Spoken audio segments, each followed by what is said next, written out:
என் இனிய தமிழ் உறவுகளுக்கு வணக்கம். இந்த பதிவதுக்காக நான் ஒரு 2 நாளைக்கு முன்னாடி தேமுதிக டிஎம்கேவோட கூட்டணி வச்சுருக்காங்க. அது சமூக வலைத்தளங்களில் ரொம்ப பிரபலமாயிடுச்சு. ஏன் தெரியுமா? எதிர்கட்சிகள்லாம் இருக்குல்ல, முன்னாள் அமைச்சர்கள் அவங்களாம் ஃபுல்லாக அதை பற்றி தான் பேச்சு. இவங்க இப்படி பண்ணிட்டாங்களேன்ட்டு. நான் ஒரே ஒரு விஷயம் மட்டும் நல்லா நுணுக்கமாக ஒரு அரசியல் பண்ணுறாங்கன்னா அதை நுணுக்கமாக கவனிப்பேன். நான் ஏடிஎம்கே கூட ஒரு மாநாடு இப்போ போட்டாங்க. பிரதமர் மோடி கூட வந்திருந்தார், ஓகேவா? அதுலேயும் இவங்க கலந்துக்கல. அதே மாதிரி இப்போ இன்னொரு பார்ட்டி ஒன்று இருக்குது, புதுசாக வந்திருக்கு, 3 வருஷம் தான் ஆகுது. அந்த பார்ட்டியை சில வார்த்தைகளை சொல்லி குறிப்பிட்டு சொல்கிறாங்க. அவங்க கூட போகிறதுக்கு இவங்களுக்கு கண்டிப்பாக வாய்ப்பே கிடையாது. அப்போ இவங்க யார் கூட வருவாங்கன்னு சொல்லிட்டு நான் கணிச்சுனே இருந்தேன். கண்டிப்பாக இவங்க திமுக கூட தான் வருவாங்கட்டு. அதே மாதிரி அது நடந்தது. சில பேர் அவங்கள அவதூறாக இப்போ பேசின்னு இருக்கீங்க. அவங்க தினந்தோறும் அவங்க மண்டபத்தில் 12 மணிக்கு போனோன்னா சாப்பாடு உண்டு போடுறாங்க. இன்றைக்கும் அன்னதானம் போட்டுன்னு இருக்காங்க. அவங்கள பற்றி அசிங்கமாகவோ ஒருமையில் பேசுகிறதோ இதை பற்றி எதுவுமே பேசாதீங்க தயவு செஞ்சு. அவங்க என்ன பண்ணுறாங்க, ஏது பண்ணுறாங்க, வெளியூரில் மற்ற கிராமங்களில் இருக்கிறவங்கெல்லாம் அவங்க இங்கே என்ன பண்ணுறாங்கன்னு தெரியாது உங்களுக்கு. இங்கே நான் தினந்தோறும் சிட்டி உள்ளே இருக்கேன், தினந்தோறும் பயன்பாடுக்காக போகிறேன். 12 மணி ஆனால் சாப்பாடு குண்டா இறங்கிடுவாங்க, ஓகேவா? தினந்தோறும் சோறு போடுறாங்க. சோறு போடுறவங்கள அவதூறாக பேசாதீங்க, சரியா? ஒரு 10 நாள் உங்களால் சோறு போட முடியுமா? முதல்ல அவதூறாக பேசாதீங்க. அவங்க எங்களுக்கு முன்னாடி ஒரு எதிர்கட்சி. ஏன்னா இப்போ ஒரு போட்டின்னு வந்துச்சுன்னா, மும்முனை போட்டின்னா அதில் போட்டி போட்டு தான் ஜெயிக்கணும். அதுதான் அரசியல். இல்லை இவர் நிற்கிறாரு அதனால் நாங்கள் விட்டு குத்துருவாங்களா? அது போட்டி கிடையாது.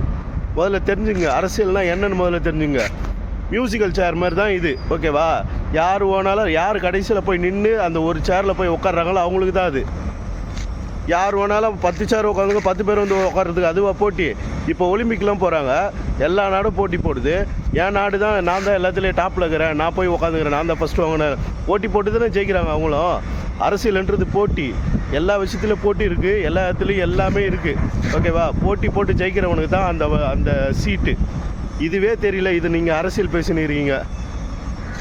சின்ன கட்சி இப்போ தான் வந்துக்கிறீங்க புதுசாக, ஓகேவா? அரசியல் கற்றுங்க. ஒன்றே ஒன்று மட்டும் சொல்லட்டுமா?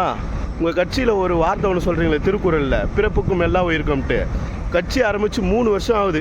இன்னும் கூட அதுக்கு அந்த 2 வரி திருக்குறள் உங்களால் மனப்பாடம் பட தெரில. இன்னும் அந்த 2 வரிக்கான இன்னும் அந்த 2 வரி சேர்த்து உங்களால் படிக்க தெரில. அது என்னன்னு கேட்டால் மறுபடியும் அதே சொல்கிறது, பிறப்புக்கும் எல்லாம் இருக்கும். அதுக்கு மேலே எதுவுமே தெரில. முதல்ல தெரிஞ்சுக்குங்க. கட்சி ஆரம்பித்து 3 வருஷம் ஆகுது. அந்த குறள் என்னது, அந்த 2 அடி குறளை உங்களை மனப்பாடம் பண்ண முடியல. அந்த குறளுக்கான அர்த்தம் என்ன, இதெல்லாம் தெரிஞ்சுக்குங்க. முதல்ல அரசியல்னால் என்ன, கொள்கைனா என்ன, இது சில விஷயங்கள்லாம் தெரிஞ்சுக்குங்க. எதுவுமே தெரியாது. ஆனால் யார் வேணாலும் மாட்டினாங்களோ அவங்கள போட்டு செய்யுன்னு செய்யறது சோசியல் மீடியாவில். முதல்ல அரசியலை கற்றுக்குங்கப்பா. புதுசாக வந்துக்கிறீங்களே, நல்லா கற்றுக்குங்க, அரசியலை பழகுங்க. இல்லைன்னா தெரிஞ்சவங்கக்கிட்டையாவது பழகிக்குங்க. இதெல்லாம் பண்ணணும், இந்த மாதிரிலாம் பண்ணணும், எப்படின்னா கேளுங்க தெரிஞ்சவங்கக்கிட்ட. ஒன்றுமே தெரியல, ஆனால் சோசியல் மீடியா மாட்டிக்கிச்சுன்னு சொல்லிட்டு எவன் வேணாலும் வீடியோ எடுத்து போடுறது, எவன் வேணாலும் எடிட் பண்ணி போடுறது. அரசியலை புரிஞ்சிக்கின்னு பழகிக்கின்னு அதிமுக வந்தாலும் ஒரு சரி, அவங்க ஃபேஸ்புக்கில் போடுறாங்க ஒரு சின்ன டாப்பிக்லாம் வச்சு. அரசியலே இல்லை, அதெல்லாம் அரசியலாக்குறாங்க. நிஜமாகவே முந்தான ஒரு வாரத்துக்கு முன்னாடி கூட விசிகாவில் ஒரு தொண்டர் இந்த மாதிரி நீங்கள் அவதூறு பரப்புறீங்கன்னு சொல்லிட்டு அவர் போட்டு அந்த கிழிக்கிறாரு. அதுக்கப்புறம் இந்த நியூஸை டெலீட் பண்ணுறாங்க. எதுக்கு உங்களுக்கு இது? அரசியலை சரிவர பண்ணுங்கள். எந்த நியூஸ் போடணும், எந்த நியூஸ் போடக்கூடாது, அதெல்லாம் கரெக்டாக பார்த்து பேசுங்க. முதல்ல அவருக்கே தெரியல பேச. எங்களுக்கு எதிர்கட்சி தான், டிஎம்கேக்கு எதிர்கட்சியில் இருக்காங்களே, அவருக்கே பேச தெரியல. என்ன டாபிக் பேசணும், எப்படி. முன்னால் கலைஞரும் ஜெயலலிதாவும் இருந்தாங்களே, அவங்க பேசின அரசியல்லாம் முதல்ல கொஞ்சம் உட்காந்து பார்ப்பீங்களா? உட்காந்து பாருங்கள் அவங்களாம் எப்படிலாம் பேசியிருக்காங்க, எப்படி நாகரிக அரசியல்லாம் பண்ணியிருக்காங்கன்ட்டு. சில விஷயம்லாம் பார்த்து தெரிஞ்சுக்க தேவையில்ல. நீங்கள் அங்கேருந்து தானே வந்துக்கிறீங்க, கற்றுக்க தேவையில்ல. சில அரசியல் பேசவே தெரியல உங்களுக்கு. என்னென்ன அரசியல் பேசணும். ஏன்னா நல்லா 90s கிட்ஸு. ஏன்னா கலைஞர் ஆட்சி பார்த்துருக்கேன், அம்மா ஆட்சி பார்த்துருக்கேன், ஓகேவா? அதுக்கப்புறம் இப்போ முக ஸ்டாலின் ஐயா அவங்களோட ஆட்சியும் பார்த்துட்டேன், எடப்பாடி ஆட்சி பார்த்துட்டேன், பன்னீர்செல்வம் ஆட்சி கூட பார்த்துட்டேன். ஏன்னா ஜல்லிக்கட்டில் அப்போ தானே அவர்லாம் தானே முதலமைச்சர். அதில் ஒரு வார்த்தை ஒன்று சொல்லுவாங்க தெரியுமா? ஏழைங்க கண்ணில் கண்ணீர் எங்கே போன அப்படின்னு சொல்லுவாங்க பாருங்க. அதெல்லாம் எல்லாத்தையும் பார்த்துருக்கேன், எல்லா அரசியலும் பார்த்துருக்கேன். தெளிவாக அரசியல் பண்ணுங்கள், தெளிவாக பண்ணுங்கள். ஏன்னா இப்போது என்னோடய ஜென்ரேஷன்லேருந்து இப்போ என் பையன் வந்திருக்கான், அரசியலை பார்க்குறான். நிறைய சோஷியல் மீடியா எல்லாத்துக்கும் வருது. அவனுக்கு சின்னதாக எதனா ஒரு விஷயம்னா கூட உட்காந்து இப்போ செல்லு எல்லா குழந்தைங்களும் செல்லு பார்க்குது. அதனால் கொஞ்சம் உஷாராக என்ன பேசுகிறோம் ஏது பேசுகிறோம் கொஞ்சம் தெளிவாக பேசுங்க. அதே மாதிரி ஏன்னா நீங்கள் இருக்கும்போது ஒன்று, இல்லாத போது உங்களை பற்றி பேர் சொல்லணும், நிற்கணும். அப்பா இந்த தலைவர் இந்த மாதிரி இருந்தாங்கப்பா அப்படின்னு சொல்லிட்டு பேர் நிற்கணும்.